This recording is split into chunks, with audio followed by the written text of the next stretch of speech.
Okay, great. So we are recording. All right, so welcome to today's session. So we're going to talk about the College of Nursing and all the requirements to being able to apply to the College of Nursing for the traditional BSN track. So I am going to be sharing my screen with you that has the presentation. Yes. Oh, sorry.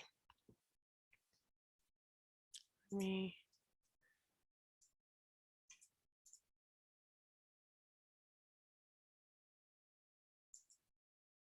Yes. Oh, hold on. Sorry, I'm students on a different computer. All right, so I guess I'll just do that. All right, there we are. Let me see if I can make this large. Okay, awesome. I can. Hopefully, can I move this? I don't know if I can. Hopefully I'm not blocking too much from your screens.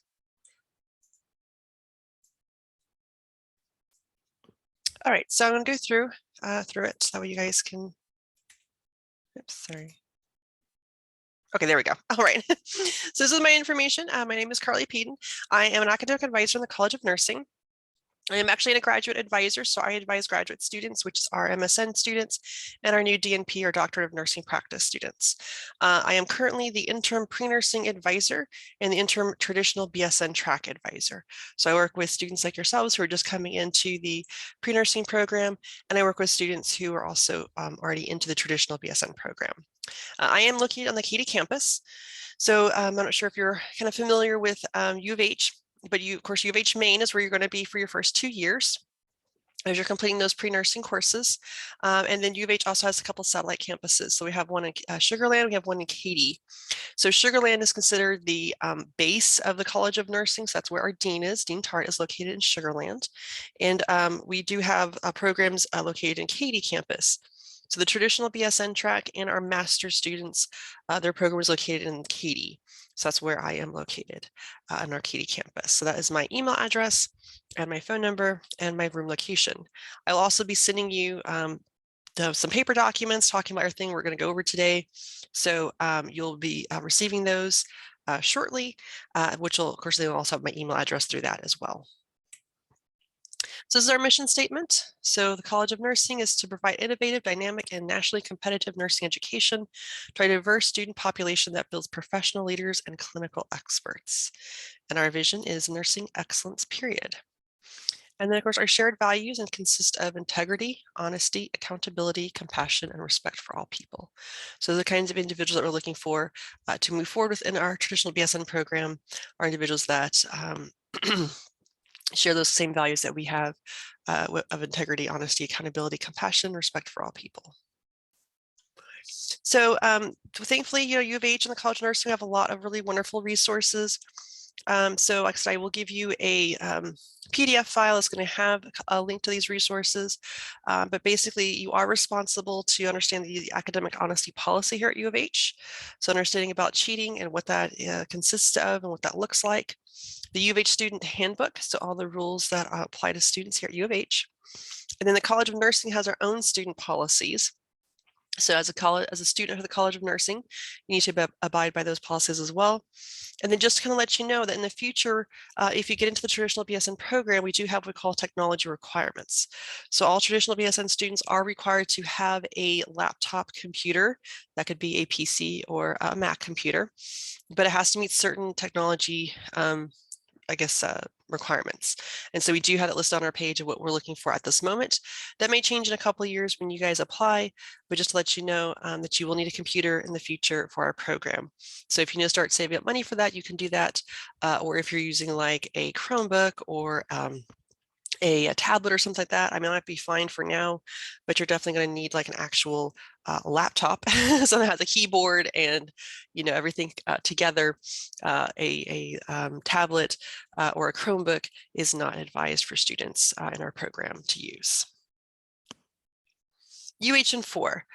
So you probably heard some about UHN4 this morning. So UHN4 is a great program, and I kind of want to explain how UHN4 works with the College of Nursing specifically. So if you look at the little little chart down there.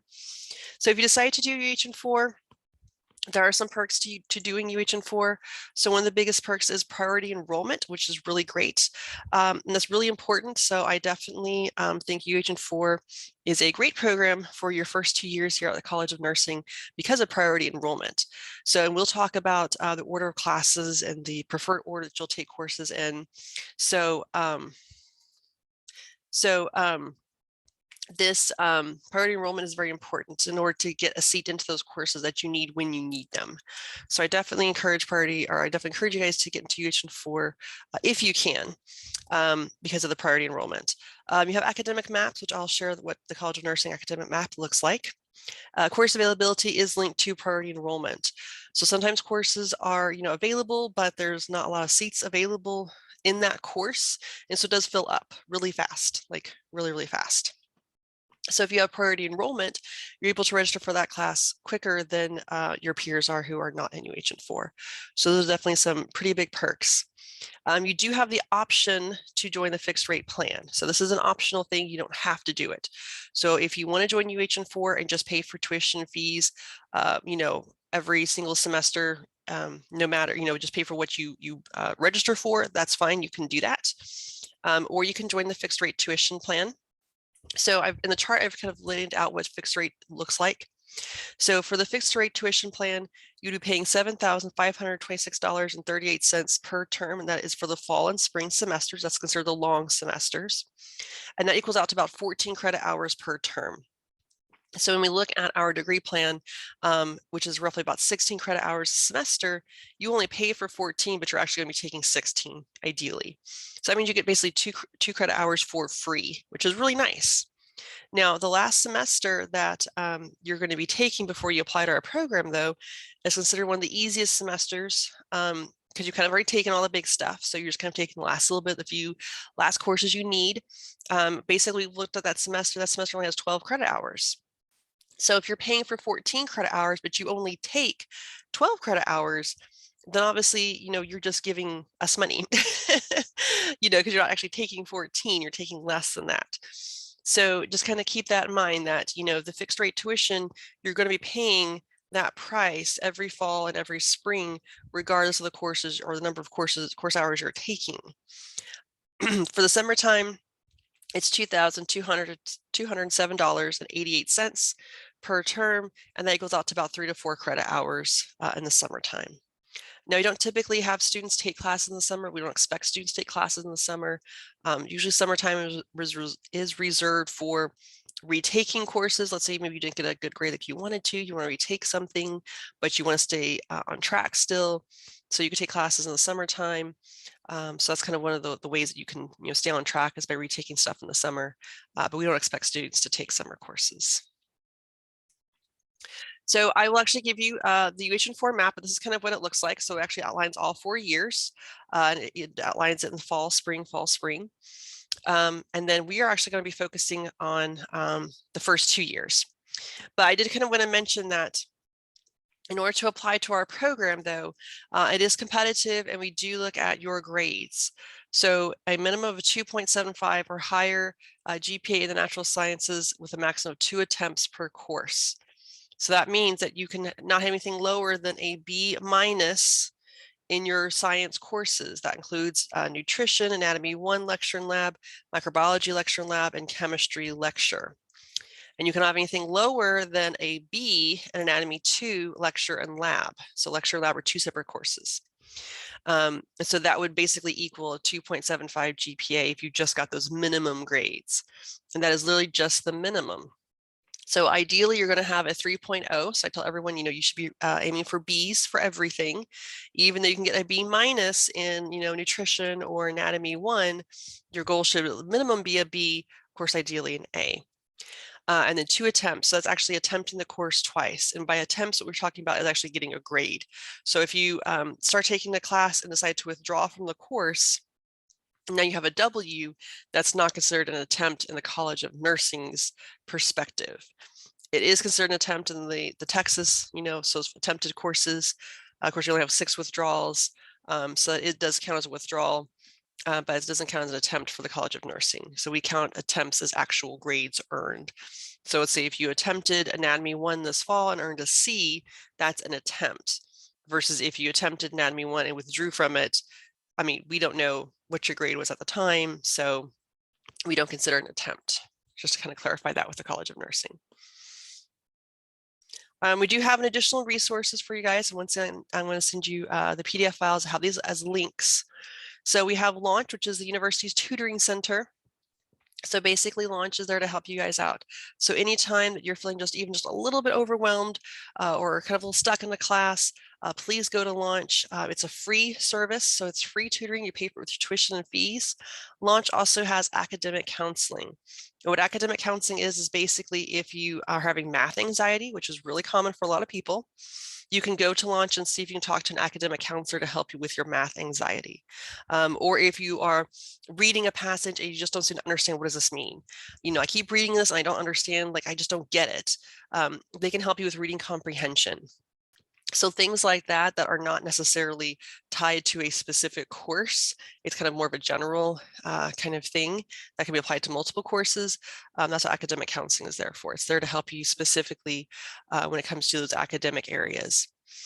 CAPS is considered, or is called, the Counseling and Psychological Services. So, you know, I mean, transitioning to college is a big transition for anybody, especially, you know, from high school to college is a huge step. So, you know, if you're ever feeling overwhelmed or, you know, sad or just frustrated or whatever, you know that CAPS is there, and that's also a free service as well. So you do pay for that with your tuition fees. CAPS is available to, you know, just talk to anybody, you know, about anything, which is really great. They also have like workshops, stuff like that, to help you, give you tools and to use, you know, if you get frustrated or upset or sad or whatever, they're there to help you out. UH has lots of different libraries. And so you will, of course, go into library to study. At the MD Anderson Library is our main library, but there are multiple libraries across campus. And the College of Nursing also has specific resources for students as well. So we have our student resources and we have our new student orientation resources. So we have both those links. So you can be able to click on those in the PDF file that I sent you. Okay, so back to the academic part. So this is basically your first 2 years here at U of H on the UH main campus. So these are the courses that you're required to take in order to apply to the traditional BSN program. So as you can see here, it has English, Anatomy 1, Lecture and Lab. The little slash means lecture and lab. Math, which is college algebra, History Part 1, and Sociology. So that equals up to 16 credit hours. If you want to be a part of UH&4, whether or not you're a part of the fixed tuition or not, you are required to take 15 credit hours your first semester. Okay, so that's very important to know that. So you have to take 15 credit hours. That way you can be eligible for UH&4. Now, you don't have to decide if you want UH&4, you know, today. I think you have until like September to make that decision ultimately in the My UH area to say yes or no if you want UH&4. But just kind of wanted to give you some information on the requirements. So if you want UH&4, you have to have 15 credit. You have to enroll in 15 credit hours your first semester. Now, in the spring semester, you don't have to enroll in 15. You could go down to like 12 or 9 hours and still be in UH&4. You do need to complete 30 credit hours in the academic year. So every academic year, you need to be completing 30. Now, if you're bringing over AP credit or dual credit, that will help you towards the 30, but it will not help you towards your very first semester. So I just want to clarify that. You have to have 15 credit hours enrolled your very first semester, and remedial classes do not count.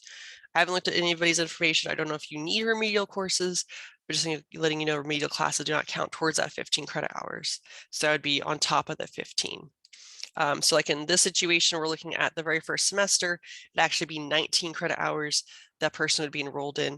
And I actually did work with a student recently who had to enroll in 19 credit hours because they needed a remedial course. So it does happen. And it is doable.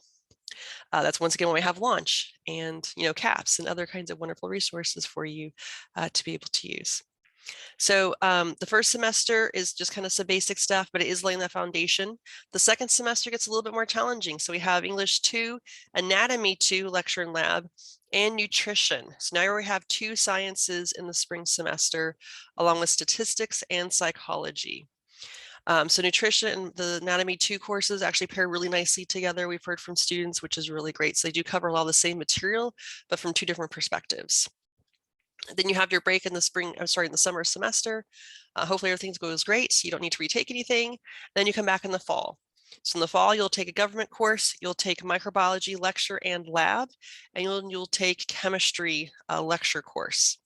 You also take HDFS, which is basically a human development and family studies, which covers lifespan growth and development course that is required by nursing programs. And you'll take the second part of history. And then you'll basically be done with all of your sciences. So that means in the spring semester, when you're applying to our program, our deadline is April 1st of every year. So when you're applying, you should be done with all of your sciences, all of your math, all of your history. I mean, all those courses need to be done by that fall semester, or actually in December when those grades post. You have all those grades posted for those courses. So in the spring semester, it's going to be a much easier semester because you're taking, in a sense, easier classes. You're taking like government, creative arts, language, philosophy, and culture, and an elective course. And so you're taking your 12 credit hours, but in a sense, it's not really too much easier because you're actually going to be studying really hard for the TEAS. So the TEAS is the entrance exam that we require all students to take. So in addition to having really good grades, hopefully A's and B's, more A's than B's. So a 3.0 is a B average, but we really want students to have a 3.5 or higher GPA. So 3.5 or higher is considered competitive GPA. So if you want to have a good chance of trying to get into our program, you've got to be considered competitive. So that's the big difference in nursing, is that a lot of our students are really good students, but a lot of our students also just happen to have too many B's. That means their GPA is roughly about like a 3.2 or a 3.3. So in a general sense, that's not bad by any means, but in nursing, which is a very competitive field, a competitive program, you've got to have higher GPA. So it's got to have a lot more A's than B's. And it's just like that for all nursing programs, definitely throughout the state of Texas, but I'm going to say probably throughout the US. Nursing programs are competitive. They're a lot like medical schools. They're very competitive. And so they look at grades, and they also look at entrance exam scores. And for us here at U of H, that would be the TEAS, T-E-A-S, TEAS. So students should be studying for the TEAS after they're done with all of their sciences. The TEAS covers 4 areas. It covers reading comprehension, English language usage, math, and science. Those are the 4 areas of the TEAS that it covers. And so the TEAS was created by ATI. So you can go to ATI's website and actually look at their study material if you want to kind of see what they offer. You can use anybody's study material, it doesn't matter, but you definitely need to study for it. So you'll be studying for the TEAS. You'll take the TEAS. You can take it a total of 2 times here at U of H. And then you would submit, your highest score to us. And all that has to be submitted by April 1st. So we'll look at your T scores and we'll look at your grades for all of your classes, but we will definitely look at your grades for your science courses closely. So just keep that in mind. So as I mentioned, your last semester is going to take you'll take creative arts and language, philosophy, and culture. So with those 2 courses, you get choices. So you can pick whatever you want. It doesn't matter. So some things to keep in mind when selecting these courses is the level. So because you can take anything from a list, and I will send you the list, so you'll receive that list through email.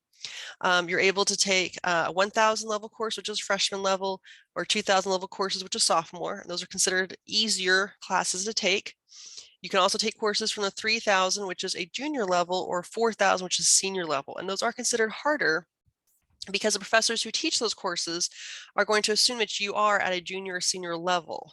So those harder courses, those junior or senior courses, are going to assume that you know how to do a lot of research, maybe write a large paper, like 10, 15-page paper, maybe do a lot of class activities, watching movies, going to plays, reading an entire novel, or doing some kind of project presentation on this topic.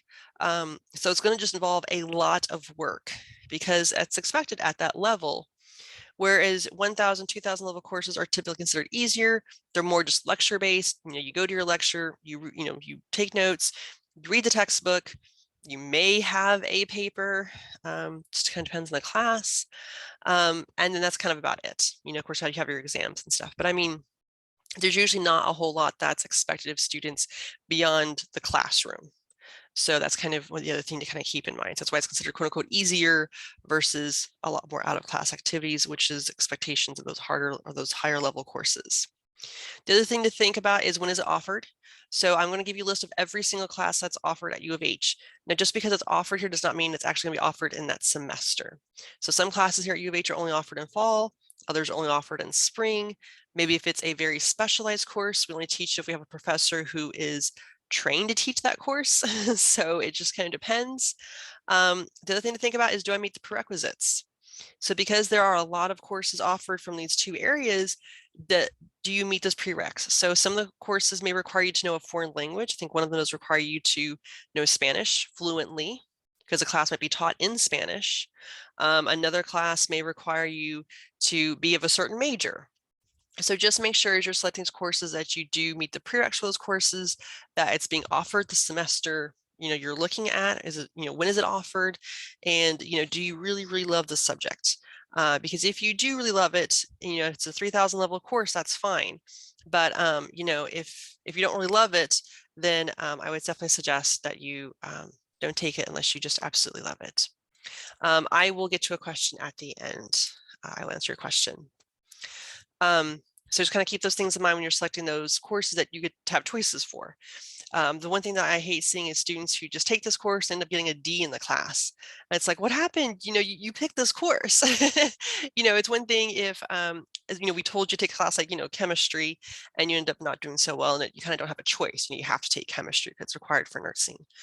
Whereas this is a class that you get to pick, whatever you want, and we don't care as long as it's from the list. It doesn't matter to us what you pick. I mean, it's whatever you are interested in taking, you can take the class. So just make sure that you really, really like it. You've done some research into the course before you take it.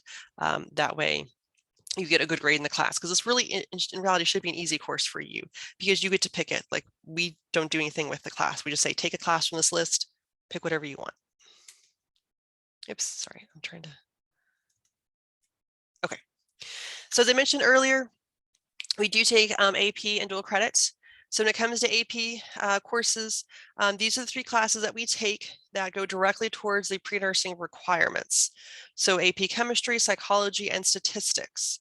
So if you got a 3 or higher on one of these 3 classes or all of them, that's how they're going to come in.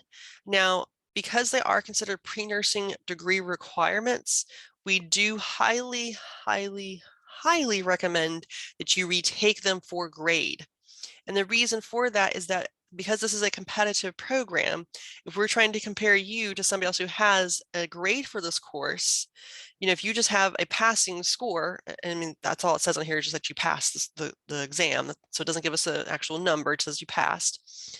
And a student who has an A, which one is higher? Like, which one is considered more competitive? And the answer is that we don't know, because they're apples and oranges. They're 2 completely different things. So it's really hard to say that if a student passed AP exam, if they're better than an A or lower than an A, are they the same as an A? I mean, it's really hard to say. So that's why we really encourage students to retake these courses for a grade if you have the time. So this may be one of those classes you take in the summertime. This may be one of those classes that you take, as part of the actual sequence of courses. So instead of saying, oh, well, I don't need that class, I already have it, you'll just take it as part of the sequence. So just kind of keep that in mind with these 3 courses specifically.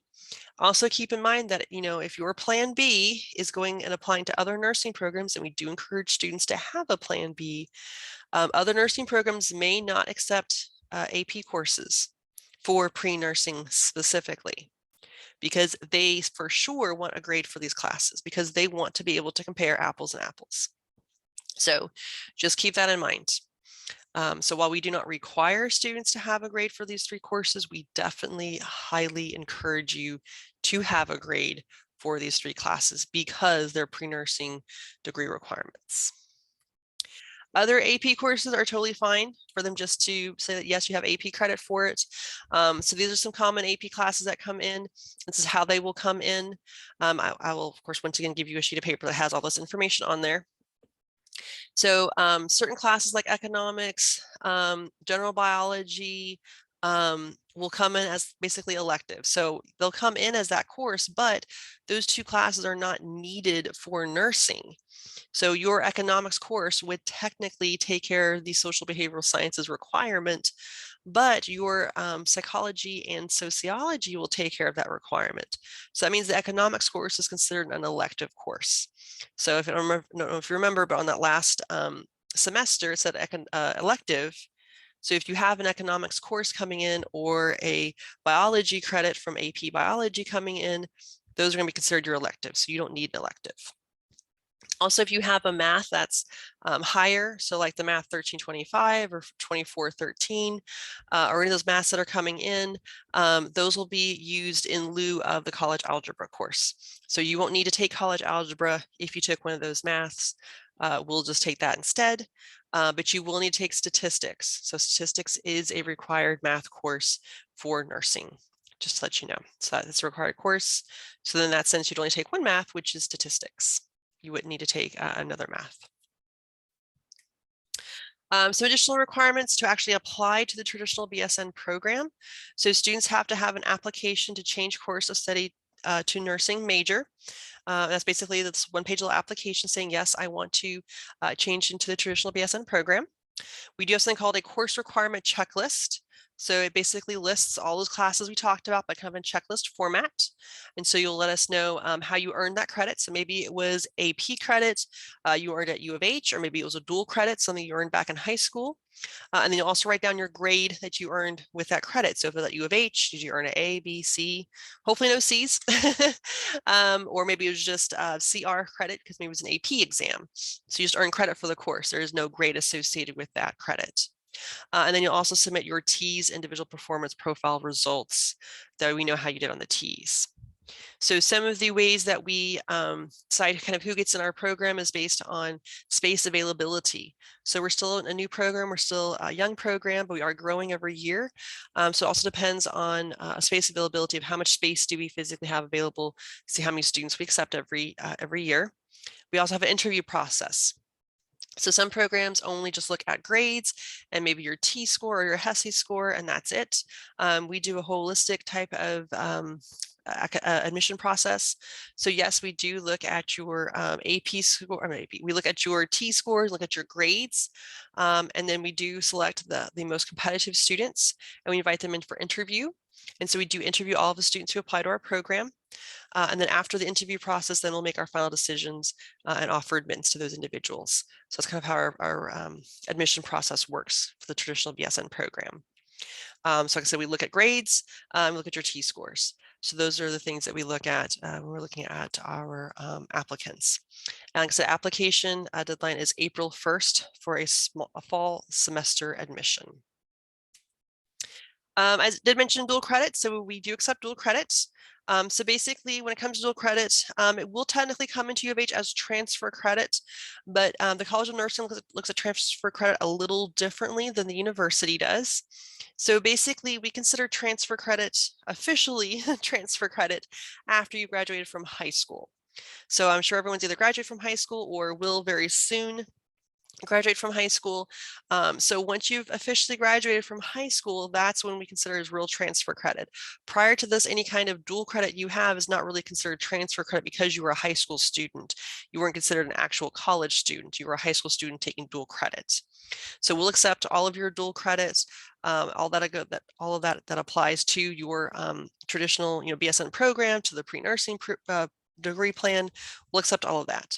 So if you decide to take some classes this summer at a community college before you start U of H in the fall, those hours would be considered transfer credit coursework in the eyes of the College of Nursing.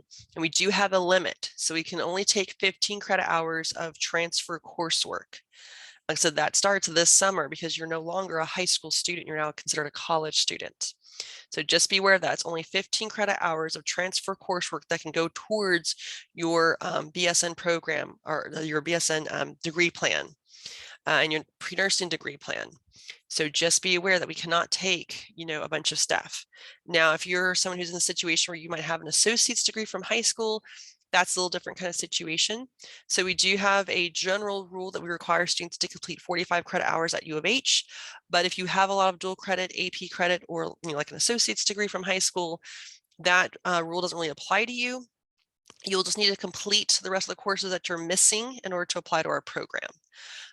And then you'll be able to apply at the soonest, availability application, which more than likely will be this coming April for those individuals. So you'd be applying maybe a year earlier if you already have an associate's degree, so depending on what you need to finish up those requirements. But that would be, of course, a one-on-one conversation that we'll have a little bit later to make sure that we get you everything that you need. That way you can apply as soon as possible if that's your situation where you're trying to, where you already have an associate's degree. So just kind of wanted to mention about DACA. So what's interesting is here in the state of Texas, individuals do not need to be a U.S. citizen in order to become licensed in the state of Texas for nursing. So you do not have to be a U.S. resident to be licensed. But if you are a DACA student, or just, if that's your situation, just let us know. When you're applying for the traditional BSN program, you have to let us know now. But when you're applying, that way we're aware that, we have to do things a little bit differently, due to your situation. So that way we're just aware of it. But we will work with you and try to get everything done as best as we can.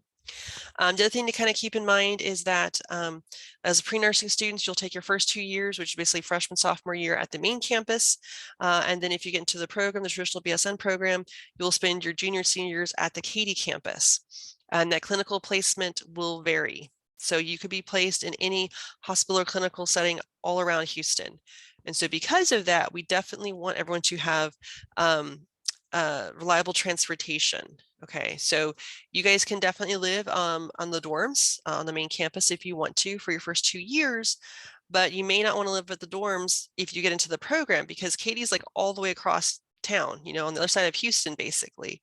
So that's a good hour-and-a-half drive every single day to attend your classes in Katy. And I'll just let you know right now, every Monday morning we have an exam in the traditional BSN program. Okay, so that means you'd better be, in your classroom at 8 o'clock ready to take that exam, on Monday mornings. So it's really, really important that you are on time to those classes. So, living on the dorms may just not be feasible or may just not be a good idea if you get to the program. So just kind of keep that in the back of your mind. You may want to start getting to know other, pre-nursing students in your classes. Let me tell you, a lot of them are going to be taking Anatomy 1. So that's a class that we recommend you take. So take Anatomy 1 this fall semester. Like, so we'll discuss that more in depth. But you'll meet a lot of other pre-nursing students who are also taking Anatomy 1. So get to know them because they might need to be your roommates in the future. That way you guys can, share a room together, share an apartment together in Houston or in the Katy area, that you can get to class much easier. So it's important also to have a reliable transportation because you and your roommates may have different clinical assignments. So even though everyone's going to be part of the same group, the same cohort, coming in at the same time, where you're located may be in different places because of not every place can accept all of our students because we're a lot, so places maybe can only accept 5 students or 10 students. We can't accept, let's say, all 30. That's just too many students at one time. Or we may stagger clinical times to accommodate everybody. So some people may start, at 6 o'clock in the morning, or another group may start at noon or something like that. So just kind of keep that in mind, that everybody needs to have reliable transportation. We do encourage everyone to carpool just for safety purposes and also just, for gas purposes and those kinds of things. But that means somebody has to have a reliable transportation in order to still get to that place. Plus, just kind of, always assuming someone should drive is also another kind of thing. You guys kind of want to share that responsibility with everybody. So being able to alternate on who's driving, whose car you take is good as well. All right, so moving on. So Navigate is the advising tool that we use here at U of H. And it's actually the tool that we will be using to advise you guys with. So since you're a small group, we'll be using Navigate. So Navigate is a tool that you can actually download. It's an app that you can download for your phone, which is really nice. And you can actually make advising appointments through your phone. But on the actual computer, it actually has Navigate Academic Planner.